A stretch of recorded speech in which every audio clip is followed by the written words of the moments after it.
Welcome back to the Warbird Mistress. This is the week of Friday the 3rd of July, 1942, and this is a walk through the war. We begin in Alaska as we go on our trip around the world with the 11th Air Force first, and on that Friday in the Aleutian Islands, 7 B-24s and 2 B-17s take off and bomb Kiska and the near islands. Encountering neither fighter opposition nor flak, they also fail to observe the results of their attack.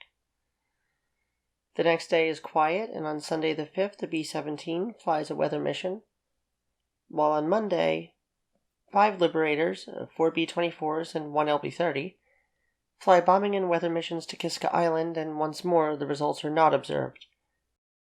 On Tuesday the 7th, a single Flying Fortress and 7 Liberators fly weather, bombing, and photo missions over Kiska, Attu, and Agatu Islands.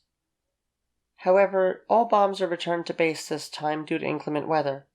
The mission was not a complete loss, however, as the bombers take down a Japanese seaplane in the course of their flight. On Wednesday the 8th, the 404th Bombardment Squadron Heavy of the 44th Bombardment Group Heavy arrives in the Alaskan theater with B-24s. Having initially been destined for the hot deserts of North Africa, they instead end up in the cold desert of Alaska, and their first mission is the 18th of July. In the Aleutian Islands, 1 B-24 flies 2 photo missions over the south shore of Kiska Island and over Little Kiska Island. The bombing mission that was supposed to accompany this one is cancelled due to the inclement weather.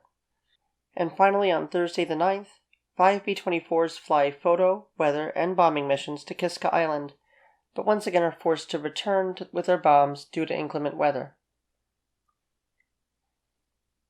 Turning to a little bit of a better climate, in the zone of the interior and the Caribbean, on Friday the 3rd in Western Defense Command, the 46th Bomb Squadron Medium of the 41st Bomb Group Medium moves from Naval Air Station Alameda to Hammerfield, California with A-29s and B-18s, as they continue their search for Japanese subs.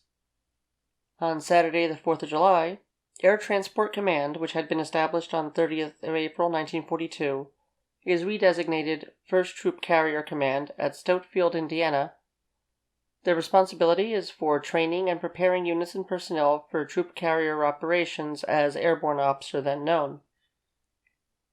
Ferrying Command, which was established on the 29th of May 1941, is redesignated Air Transport Command and made responsible for air transport and ferrying operations.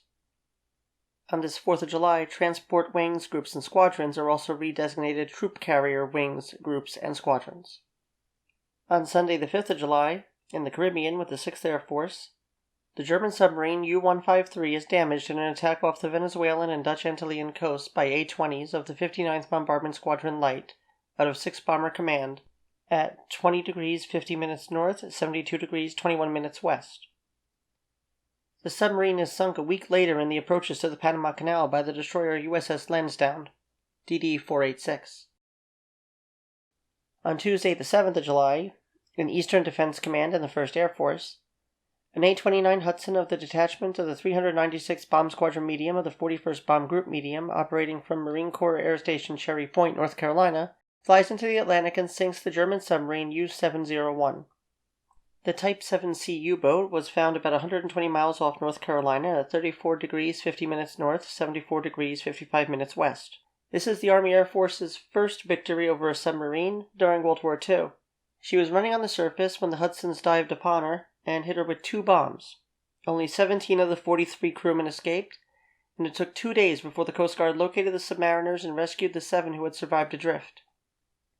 Here we see the Coasties landing nearby in what appears to be a Hall PH-2 or PH-3, the so-called Hall boat. And there's U-701 today, courtesy of the NOAA. Also today, the 329th Bomb Squadron Heavy of the 39th Bomb Group Heavy flies ASW patrols out of Pagefield, Florida for the first time with their B-24s. Hopping over to the UK and Europe in the ETO with the 8th Air Force, the 27th Fighter Squadron 1st Fighter Group, based at Gox Hill, England, begins operating instead from Reykjavik, Iceland with their P-38 Lightnings. Iceland, considered part of the ETO, was occupied by the United States months ago, after the British had occupied her first. Denmark, of course, is under Nazi occupation, and Danish Greenland is considered North America, and thus it is inadvisable to occupy her. Therefore, Danish Iceland provides an excellent observation and patrol area for the fight against the U-boat. On Saturday, the 4th of July, as 8th Air Force Composite Command is activated in the United States and a second B-17 arrives in Scotland via the North Atlantic Ferry Route, this Independence Day also sees the first bombing mission by the 8th Air Force. The 15th Bombardment Squadron Light, stationed at RAF Molesworth, Huntington, Cambridgeshire, joins in an RAF attack flying 6 Douglas Bostons belonging to No. 226 Squadron, Royal Air Force out of RAF Swanton Morley in Norfolk. The mission is a low-level attack on airfields in occupied Holland, with the 6 aircraft divided between De Hoog on the island of Texel, Alkmaar, Hamstede, and the naval air station Valkenberg in Katwijk. 2 aircraft are lost, 1 damaged beyond repair, and 1 damaged. 6 airmen are missing in action by the end of the day. The lead aircraft, flown by Captain Charles C. Kakelman, squadron commander, is severely damaged, but Kakelman succeeds in bringing it back to base at Swanton Morley. Kakelman's attack is beautifully captured in Nixon Galloway's The First Mission, July 4th, 1942. And I'd like to acknowledge here that the event was made into a documentary by Norfolk Broadcasting quite some years ago. Strike of Eagles is available on YouTube, and I'm putting a link to it in the description. If you're into the air war in any means, which means obviously if you're watching this channel, then I highly recommend this one for a little light watching. It's also nice to see a documentary made about one of the lesser-known missions of the war, and, well, that's kind of why my channel is here too.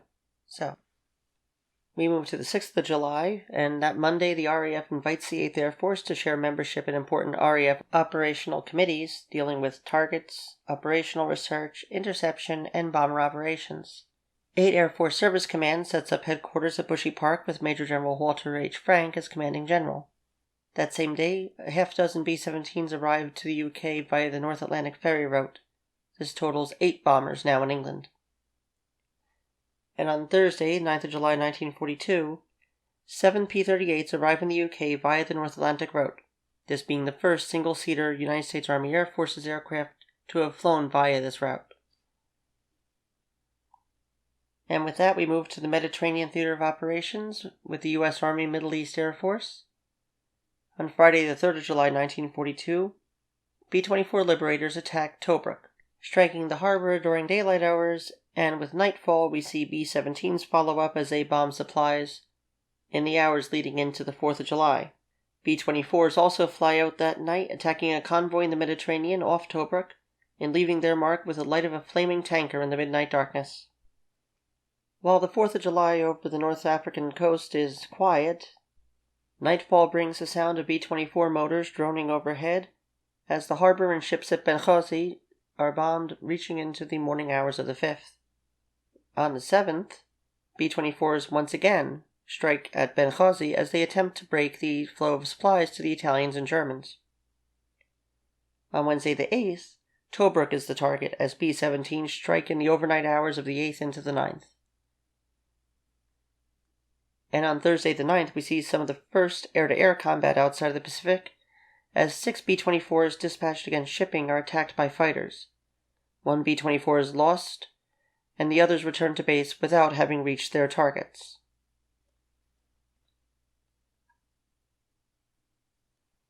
And with that, we go to the CBI with the 10th Air Force. On Friday, the 3rd of July, 1942, the 10th Air Force aircraft in China bomb and strafe the airfield at Nanchang, which was the probable base of the preceding night's raiders on Hengyang. The bombers observe several parked aircraft being destroyed, and the runway is hit. However, that night, Japanese aircraft again strike at Hengyang, and once more fail to hit the target in the 250-mile duel between Mitchells and Sallies. And on Saturday, the 4th of July, the China Air Task Force is activated under the command of that other famous Claire, Brigadier General Claire L. Chennault. This new command is a successor to Chennault's American Volunteer Group, which had attained 300 confirmed kills over Japanese aircraft, at a cost of fewer than 50 aircraft and only 9 pilots.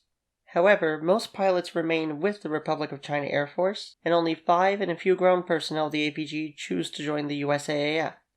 20 pilots also agree to stay until replacements arrive in Kunming, China. However, these 20 still remain in Chinese armed forces. The combat elements of the CATF are The 23rd Fighter Group's headquarters at Kunming with Colonel Robert Scott in command.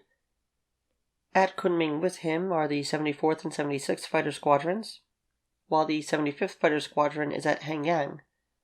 All the units fly P-40 Warhawks and are activated today. The 16th Fighter Squadron of the 51st Fighter Group is attached to the 23rd Fighter Group. They too are at Kunming with P-40s. And finally, the 11th Bomb Squadron Heavy of the 7th Bomb Group Heavy is at Kunming, and detachments are sent to Guilin, Hengyang, and Nanning with their B-25s. Overall command is in the hands of Colonel Caleb Haynes. Not all the work, however, happens in meeting rooms today, as in the air, 5 B-25 Mitchells with P-40 escorts heavily damaged buildings, runways, and parked aircraft at the Japanese Army Air Force's Chennault airfield outside Canton. In the afternoon, a Japanese strike against Guilin, described as one composed of fighter bombers, is met by P-40s. With no American losses, the Japanese retreat before reaching their target, as the Americans down several and claim 13 destroyed. Using his famous tactics to take advantage of the dissimilar strengths and weaknesses of Japanese-American aircraft, the boys in the Warhawks demonstrate their expertise against the Ki-43-2s. The reason that I describe them as Ki-43-2s, despite a lack of anything specific being said in the literature, is because this was the model of Oscar that was coming out at that time and had been established in units in that area, and it was the first Hayabusa that was able to carry a significant bomb load, as they can carry up to 1,100 pounds of bombs. That definitely also reduced their maneuverability against the Warhawks. And no matter how many aircraft there were in these Japanese Army Air Force swarm attacks, there was only so much that an Oscar can do. Unless you're Leonardo DiCaprio, then he wouldn't know.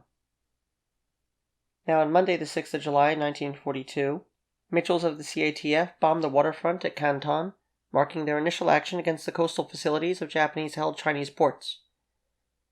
It is important to note that the Japanese never controlled large swaths of land in China at this time, and although their puppet states of ethnic minorities, as well as collaborating Chinamen numbering in the tens of millions, added to their power base, the coastline was where the overwhelming majority of their secured territory was to be found. Thus, striking at ports, both on rivers and on the coast, was essential to slowing the Japanese lines of communication and giving the KMT a fighting chance on the ground. And lastly, on Wednesday the 8th of July 1942, a single B-25 piloted by Colonel Caleb B. Haynes himself bombs the Japanese headquarters at Tengchong, China, near the Burma border. After that, bad weather, pilot fatigue, and maintenance halt all major operations for several days. And that brings us in our little trip around the world to the Pacific Theater, and in this case the Southwest Pacific area with the 5th Air Force. On Friday the 3rd of July 1942, B-17s attacked the barracks area at Gopang, Timor Island. A single A-24 Banshee bombs Tulagi Island in the Solomons, the island adjacent to Guadalcanal. How it got there, I can't imagine, but I am supposing that the aircraft was based in New Guinea and took full advantage of the aircraft's combat range of about 400 miles. The A-24 was the Army's version of the SBD-3, so it did have the increased fuel capacity. And the 8th Bombardment Squadron was striking with their A-24s out of Port Moresby either directly or in staged attacks from Charters Towers Australia via 3-mile airdrome outside Port Moresby. The round trip of 1,600 miles is still 300 miles beyond the ferry range of the SBD, let alone with armament, but somehow this particular bomber managed the strike from New Guinea to Tulagi. On Saturday the 4th of July, some fireworks were seen over Lae and Salamaua as B-17s, B-26s, and B-25s strike at the Japanese fighter base. That same day, the 19th Bomb Squadron Medium of the 22nd Bomb Group Medium moves from Townsville to Woodstock, 35 miles away, with their B-26 Marauders. The next day, the headquarters of the 22nd Bomb Group joins them in their move from Woodstock. On Sunday the 5th, Flying Fortresses and Marauders again strike at Lae and Salamaua. And on the 7th, there's some administrative activity, as that Tuesday the Multinational South Pacific Area Command, or SOPAC, Joint Chiefs of Staff, is created. Major General Millard F. Harmon of the United States Army Air Forces is designated Commanding General of the U.S. Army Forces in the South Pacific, or Comgen SOPAC. Admiral John McCain Sr. commands naval assets in the command area. It is south of the Central Pacific Area Command and east of the Southwest Pacific Area Command. It encompasses the lower half of the Solomons and the waters east of Australia. And with that, we conclude our little trip from Friday the 3rd of July to Tuesday the 7th of July, 1942. Again, a big shout out to all of my supporters. Remember that Patreon only begins at $3 and YouTube channel membership begins at $1 a month. I am definitely trying to get a live chat going, probably Saturday. If not, it'll be probably next Sunday. So I'm going to see the details about that and see how that works out. Also, if I noticed that the audio is a little weird, my bridge fell out, so every time there's a letter F or S, it gets very interesting trying to record this. But thank you for your patience, and one day I'll have to do a bloopers reel if that ever happens again. Until next time, this is Claire, and I am the Warbird Mistress. Take care.